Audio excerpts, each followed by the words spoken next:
श्री बाबा आनंदेश्वर महाविद्यालय रास्तपुर कानपुर देहात के सभी बीएड प्रथम सेमेस्टर के छात्रों का इस वीडियो श्रृंखला में स्वागत है। आप सभी को मेरा नमस्कार। मैं आपके समक्ष आपके प्रथम सेमेस्टर जो आपका बीएड का है उसके पेपर शिक्षा के दार्शनिक परिप्रेक्ष्य से संबंधित कुछ महत्वपूर्ण प्रश्नों को बताने जा रहा हूं, जिन्हें आप यहाँ पर पढ़कर उनसे परीक्षा से संबंधित अपनी तैयारी को पूरा कर सकते हैं। देखिए, हमारा पहला प्रश्न हैगा टैगोर जी से संबंधित है कि टैगोर का परिचय देते हुए उनके विश्वबोध दर्शन एवं टैगोर के शिक्षा दर्शन को बताइए। टैगोर हमारे लिए एक महत्वपूर्ण प्रश्न के रूप में आते रहते हैं परीक्षाओं में। तो इनका परिचय देख लीजिए। रविन्द्रनाथ टैगोर का जो जन्म हुआ था 7 मई 1861 को कोलकाता में हुआ था। यह एक प्रसिद्ध कवि थे, लेखक थे, संगीतकार थे, दार्शनिक थे, चित्रकार थे और शिक्षा शास्त्री थे। इन्हें गुरुदेव के नाम से भी जाना जाता है। ठीक है। 1913 में नोबेल पुरस्कार इनको मिला था। टैगोर को उनकी जो काव्य रचना थी गीतांजलि के लिए साहित्य में मिला था।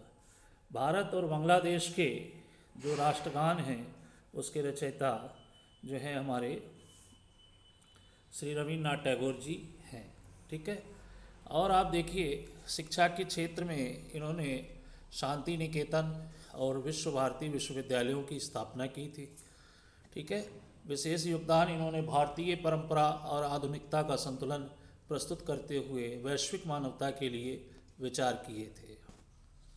आगे चलते हैं। टैगोर का विश्व बोध दर्शन। विश्व बोध दर्शन जो है यह टैगोर के वैश्विक विचारों का सम्मिलित रूप है, जिसमें संपूर्ण विश्व को एक मानवता के रूप में पिरोक कर टैगोर ने बताया था।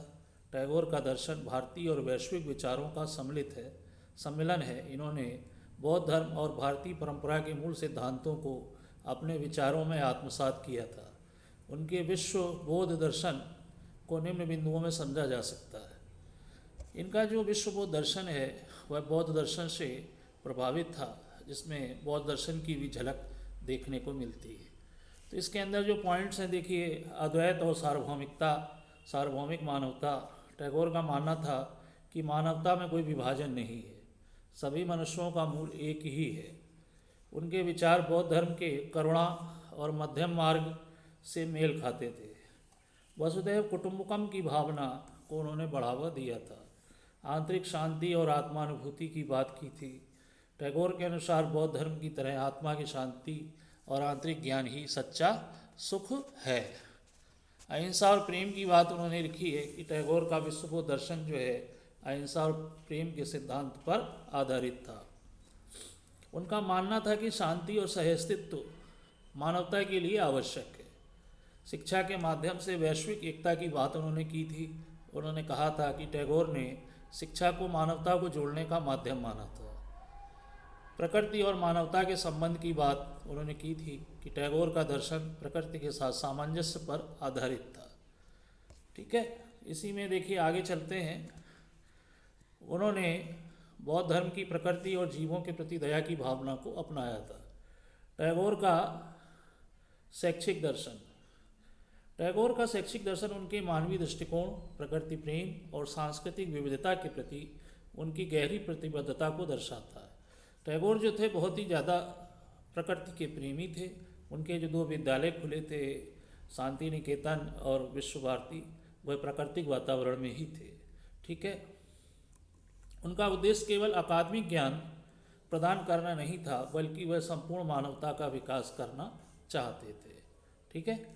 आगे चलते हैं। शिक्षा के उद्देश्य। टैगोर के अनुसार शिक्षा का उद्देश्य आत्मा और मनुष्य का समग्र विकास है।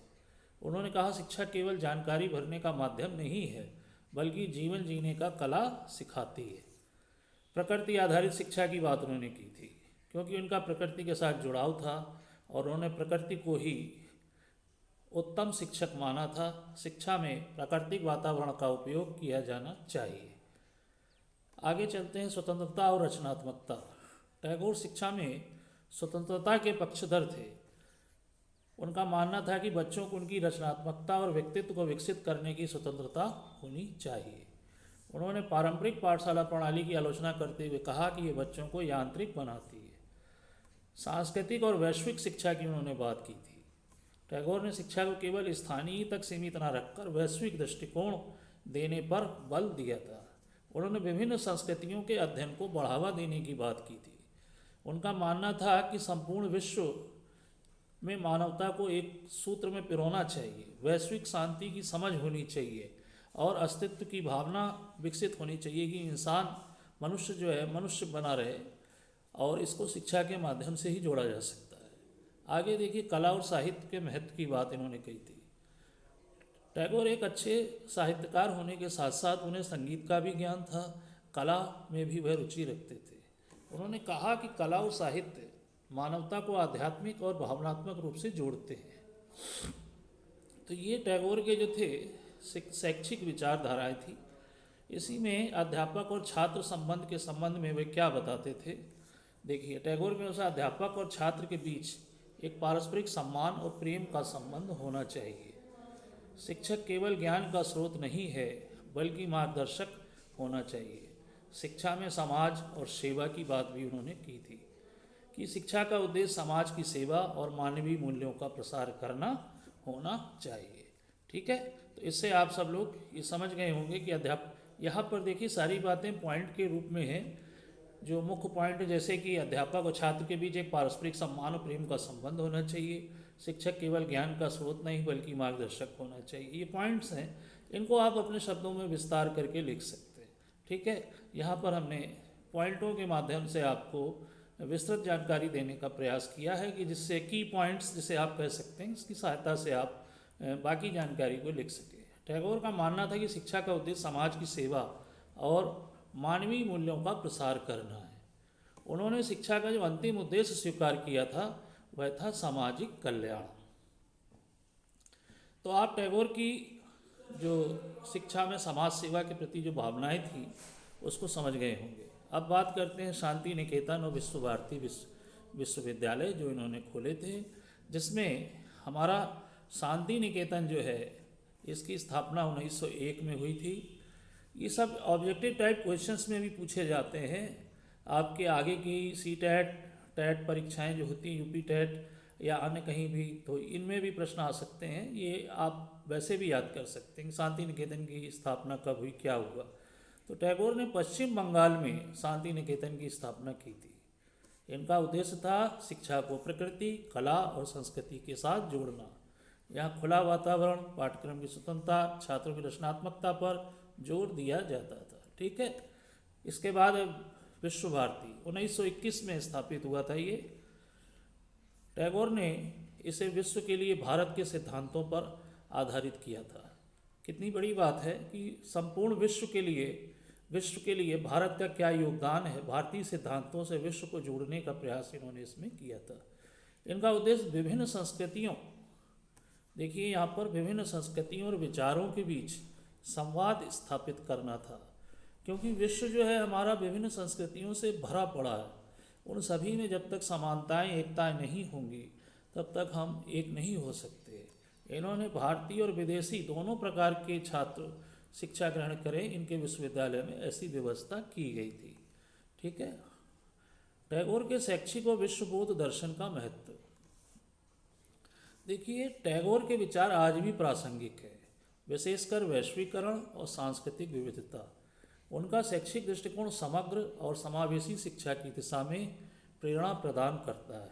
उनका विश्वबोध दर्शन मानवता, प्रेम और शांति की स्थापना के लिए मार्गदर्शक है। ठीक है, आगे चलते हैं। देखिए, रविन्द्रनाथ टैगोर का विश्वबोध और शैक्षिक दर्शन उनके मानवीय दृष्टिकोण, प्रकृति प्रेम और वैश्विक एकता के आदर्शों का प्रतीक है। उनकी शिक्षण प्रणाली और शांति निकेतन जैसी संस्थाएं उनके विचारों को जीवंत बनाती हैं।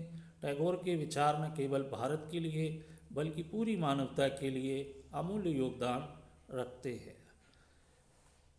और आगे देखिए, इन्होंने इनके उद्देश्यों को विस्तार से लिखा है कि इनके शैक्षिक उद्देश्य क्या हो सकते हैं। तो वो पहला है, देखिए, व्यक्तित्व का सर्वांगीण विकास करना। तो शिक्षा का उद्देश्य क्या है? शरीर, मन, आत्मा को संतुलित विकास होना चाहिए। स्वतंत्रता और सृजनात्मकता का विकास, ठीक है। प्राकृतिक और आध्यात्मिक जुड़ाव का विकास, सांस्कृतिक जागरूकता और वैश्विक दृष्टिकोण का विकास, ठीक है। तो ये बातें हैं, इनको आप इनके नीचे पॉइंट दिए हुए हैं, इन्हें विस्तार से लिख सकते हैं।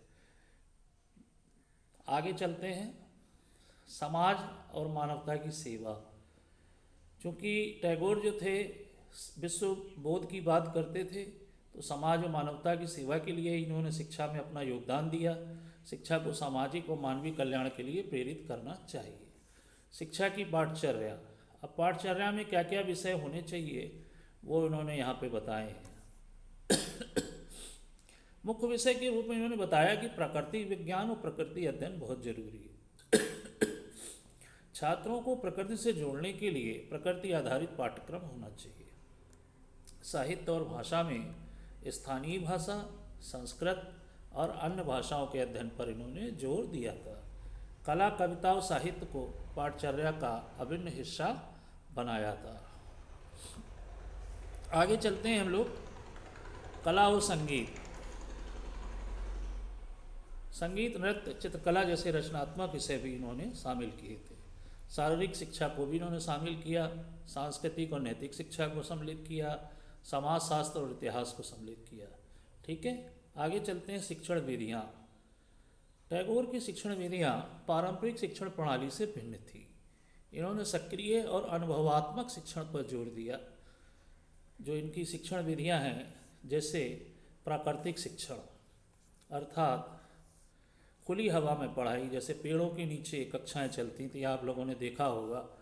पेड़ के नीचे यहाँ गुरुजी ऐसे बैठे रहते थे और छात्र यहाँ बैठकर पढ़ाई करते थे, ठीक है। तो इस प्रकार की जो एक गुरुकुल प्रणाली थी, जिसको प्राकृतिक वातावरण के अंदर पढ़ाया जाता था, हमारी प्राचीन भारतीय प्रणाली जो थी, ठीक है, तो ये बहुत ही प्रभावी थी। तो जो हमारे टैगोर जी थे, वह पेड़ के नीचे की कक्षाओं, अनुभव आधारित शिक्षण, छात्रों के प्रत्यक्ष अनुभव से सीखने के अवसर देना आदि पर कार्य करने की बात उन्होंने कही थी। रचनात्मक शिक्षण के अंतर्गत कला, संगीत, कविता के माध्यम से शिक्षा प्रदान करना उन्होंने कहा था। स्वतंत्रता आधारित शिक्षण, उन्होंने छात्र को स्वतंत्रता देने के अवसर दिए, उनको प्रकृति के अनुसार उसको सीखने दो, उसे बंधन में ना रखो।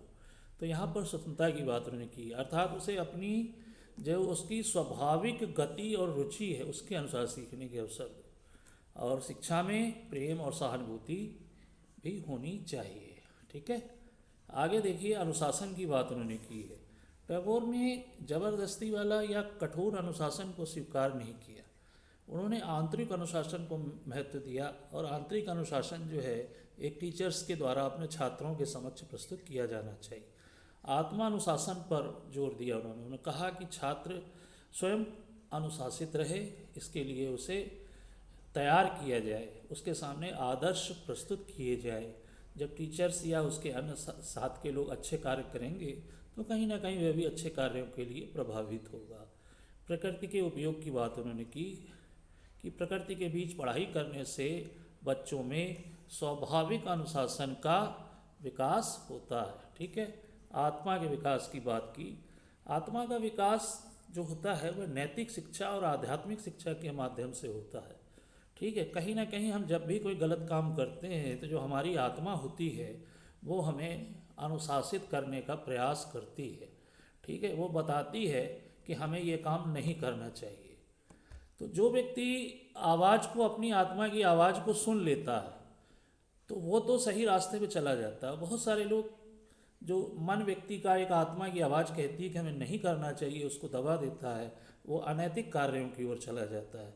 तो शिक्षा जो है हमारी आत्मा को शिक्षित करने का, उसको सही निर्णय लेने का, हमारी बुद्धि को सही करने का कार्य करती है।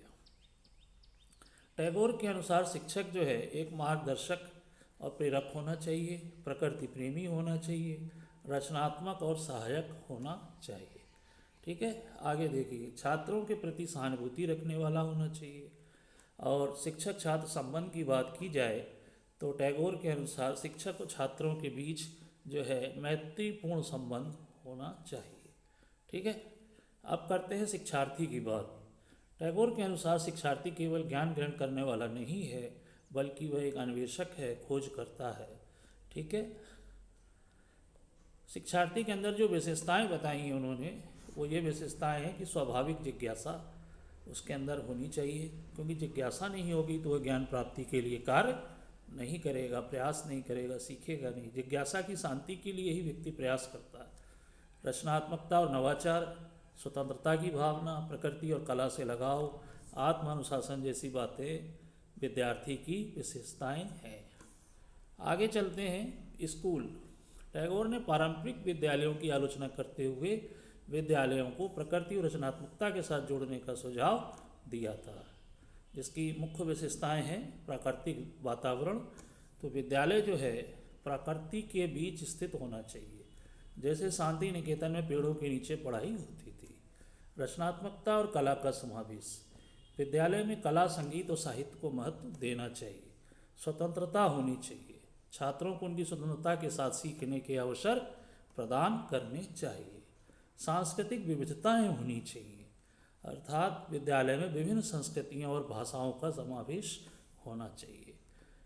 छात्र केंद्रित शिक्षा की बात उन्होंने की है। देखिए, विद्यालय का उद्देश्य छात्रों की आवश्यकताओं और रुचियों को पूरा करना होना चाहिए। टैगोर के अब शैक्षिक दर्शन के निष्कर्ष की बात करते हैं।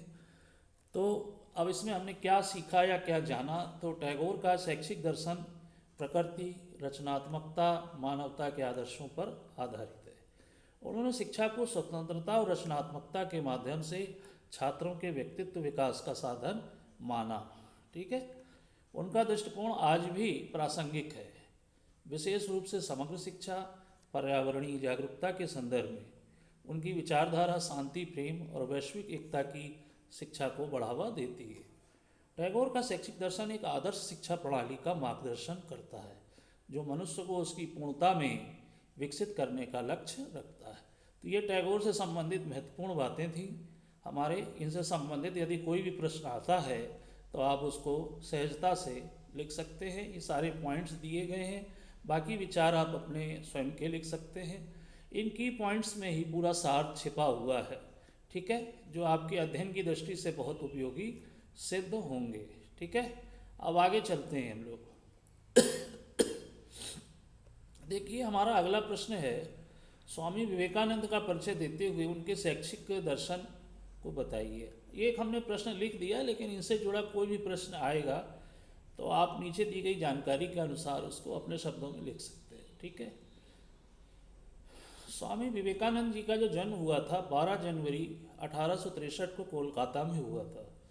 यह एक महान संत, समाज सुधारक और दार्शनिक भी थे। इनका असली नाम नरेंद्र नाथ दत्त था।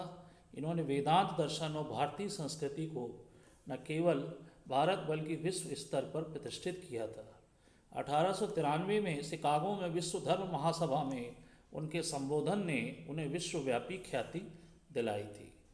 इनकी मृत्यु जो हुई थी 4 जुलाई 1902 को बेलूर मठ में हुई थी। इनके गुरु थे रामकृष्ण परमहंस जी। और स्वामी विवेकानंद की जी का जो प्रमुख योगदान है वो ये है, रामकृष्ण मिशन की स्थापना, भारतीय युवाओं में जागृति और आत्मनिर्भरता का संदेश, वेदांत और योग के प्रचार प्रसार में योगदान। ठीक है। स्वामी विवेकानंद का दार्शनिक चिंतन। स्वामी विवेकानंद का दार्शनिक चिंतन भारतीय वेदांत और उपनिषदों पर आधारित था। उनके विचार आध्यात्मिकता, मानवता और सामाजिक सुधार के समन्वय पर केंद्रित थे। तो उससे संबंधित ही कुछ विचार दिए गए, जैसे अद्वैत वेदांत पर आधारित दर्शन। इनकी जो विचारधारा थी अद्वैत वेदांत पर आधारित थी। विवेकानंद ने अद्वैत वेदांत को अपने विचारों का आधार बनाया। उन्होंने सिखाया कि ईश्वर हर व्यक्ति में मौजूद है। उनके अनुसार आत्मा और परमात्मा का मूल रूप एक ही है। ठीक है। आगे देखिए, सार्वभौमिक धर्म। विवेकानंद का मानना था कि सभी धर्म सत्य की ओर जाने का मार्ग है। उन्होंने धार्मिक सहिष्णुता और सार्वभौमिकता पर जोर दिया था। मानवता को उन्होंने महत्व दिया था और कहा था कि मानवता को ईश्वर की सर्वोच्च पूजा उन्होंने बताया था। उन्होंने कहा, यदि तुम मनुष्य की सेवा करते हो तो तुम ईश्वर की सेवा कर रहे हो। आत्मा का बल और स्वावलंबन। उन्होंने आत्मा की शक्ति और आत्मनिर्भरता पर जोर दिया। उन्होंने सिखाया कि मनुष्य अपने भाग्य का निर्माण स्वयं करता है। कर्मयोग और निष्काम सेवा की बात भी उन्होंने की। उन्होंने कहा कि कर्मयोग को अपने दर्शन का मुख्य भाग बनाया और निष्काम सेवा को जीवन का उद्देश्य बनाया। ठीक है। महिला सशक्तिकरण और शिक्षा की बात भी की। उन्होंने कहा कि महिलाओं की शिक्षा और सशक्तिकरण के बड़े समर्थक थे। उन्होंने भारतीय समाज में महिलाओं की स्थिति सुधारने पर भी जोर दिया। आध्यात्मिक और नैतिक जीवन का समन्वय। विवेकानंद ने जीवन में भौतिक और आध्यात्मिक प्रगति के बीच संतुलन बनाए रखने की वकालत की थी।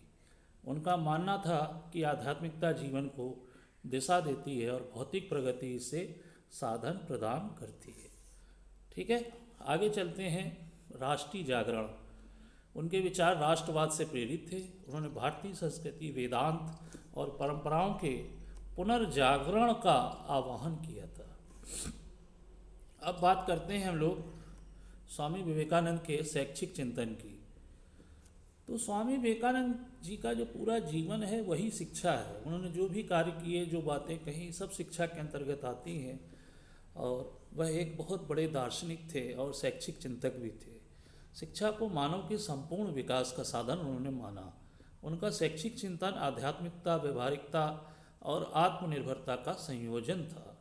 ठीक है, वो सब शिक्षा के उद्देश्य की बात उन्होंने की कि मनुष्य का समग्र विकास होना चाहिए, शारीरिक, मानसिक, आत्मिक, हर प्रकार का विकास होना चाहिए। शिक्षा का उद्देश्य नैतिक और चारित्रिक निर्माण करना भी होना चाहिए। शिक्षा व्यक्ति को आत्मनिर्भर बनाती है।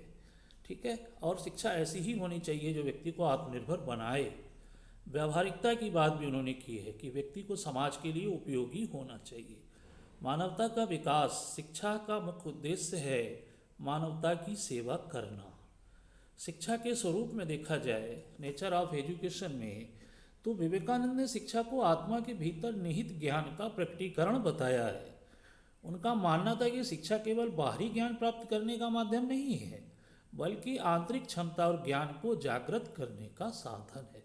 शिक्षा से व्यक्ति की जो आंतरिक क्षमताएं हैं वह जागृत होती हैं। पाठचर्या के रूप में उन्होंने आध्यात्मिक शिक्षा, धर्म दर्शन और योग के अध्ययन की बात की। व्यावसायिक और तकनीकी शिक्षा में उन्होंने बताया कि जो पाठ्यक्रम है वो रोजगार मुखी होना चाहिए, अर्थात पढ़ने के बाद व्यक्ति कुछ ना कुछ रोजगार कर सके, ऐसा ना हो कि वह आगे ही न बढ़ पाए। नैतिक शिक्षा की बात भी उन्होंने की कि चरित्र के निर्माण की बात की। भौतिक और प्राकृतिक विज्ञान को भी तकनीकी शिक्षा में शामिल करना चाहिए। शारीरिक शिक्षा और शारीरिक विकास, खेल और व्यायाम की बात भी उन्होंने की है। शिक्षण विधियों के संदर्भ में उन्होंने कहा है कि स्व अनुभव आधारित शिक्षण, अर्थात अनुभव आधारित शिक्षण होना चाहिए। रटा रटाया ज्ञान छात्रों को नहीं देना है, जिसमें प्रायोगिक कार्य हो, जिस अनुभव प्राप्त हो, प्रोजेक्ट वर्क हो, इस प्रकार से जिसमें छात्र कुछ करके सीखे, ऐसे ज्ञान की बात उन्होंने कही थी। प्रेरणा और संवाद। शिक्षक को छात्रों को प्रेरित करना चाहिए कि वह ज्ञान प्राप्त कर सकें, और इसके लिए संवाद एक माध्यम के रूप में होता है। व्यक्तित्व के विकास की बात उन्होंने कही। शिक्षक के संदर्भ में उनका कहना था कि शिक्षक वही है जिसका व्यक्तित्व आदर्श हो, वह प्रेरणा का स्रोत हो, अच्छा मार्गदर्शक हो और छात्रों से प्रेम और सहानुभूति रखने वाला हो। ठीक है, तो शिक्षक के संदर्भ में विवेकानंद जी के ये विचार थे। शिक्षार्थी के लिए उन्होंने कहा है कि विवेकानंद के अनुसार हर शिक्षार्थी में असीम संभावनाएं होती हैं। शिक्षा का उद्देश्य उन संभावनाओं को जागृत करना है। शिक्षार्थी को अपने आत्मबल पर विश्वास करना सिखाया जाना चाहिए।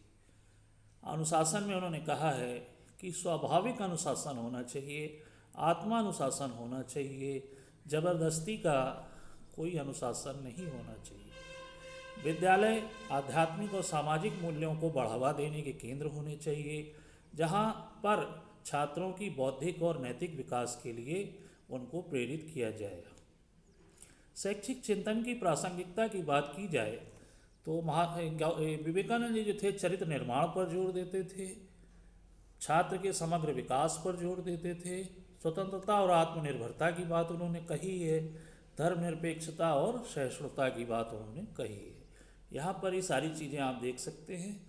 चरित्र निर्माण के लिए शिक्षा चरित्र निर्माण का एक साधन है, ठीक है। शिक्षा के द्वारा चरित्र निर्माण होता है और समग्र विकास, शारीरिक, मानसिक, आध्यात्मिक, हर प्रकार का विकास, सर्वांगीण विकास होना चाहिए। स्वतंत्रता छात्र को मिलनी चाहिए जिससे वह अपनी स्वयं की रुचि सोच के अनुसार अपने व्यक्तित्व का निर्माण कर सके। धार्मिक सहिष्णुता और सांस्कृतिक समन्वय की दिशा में मार्गदर्शन करते हैं, ठीक है। इससे आपस में भाईचारा, प्रेम बढ़ता है, लोगों में एकता आती है। स्वामी विवेकानंद का दार्शनिक और शैक्षिक चिंतन भारतीय और वैश्विक समाज के लिए प्रेरणादायक है। उनके विचार शिक्षा को केवल ज्ञान का साधन नहीं बल्कि मानवता की सेवा का माध्यम मानते हैं। उन्होंने शिक्षा को आत्मनिर्भरता, आध्यात्मिक जागरूकता और मानव सेवा से जोड़ा। उनके विचार आज भी शिक्षा और समाज में प्रासंगिक हैं और एक आदर्श मानव के निर्माण की दिशा में मार्गदर्शन प्रदान करते हैं। तो ये हमारी विवेकानंद जी से संबंधित सभी महत्वपूर्ण तथ्य थे, इनको आप देख सकते हैं। तो विवेकानंद ने शिक्षा के क्षेत्र में जो भी योगदान था वो हमने आपको यहाँ पर बताया है। इसको आप अपनी पुस्तकों में भी पढ़ सकते हैं और पॉइंट वाइज यहाँ पर सारी जानकारी दी गई है जिसका आगे आप विस्तार कर सकते हैं। तो ये महत्वपूर्ण जानकारी आपके लिए ही है, आप इसको बार बार सुनिए, देखिए और हमारे इस चैनल को सब्सक्राइब कर लीजिए। कोई सुझाव हो, आपके कमेंट्स हो तो आप हमको कर सकते हैं, जिसका हम आगे बनाने वीडियो में प्रयोग करेंगे। तो हमारी शुभकामनाएं हैं कि आप लोग पढ़ाई करें और अच्छे से तैयारी करें, ठीक है। आज के लिए इतना ही है, धन्यवाद।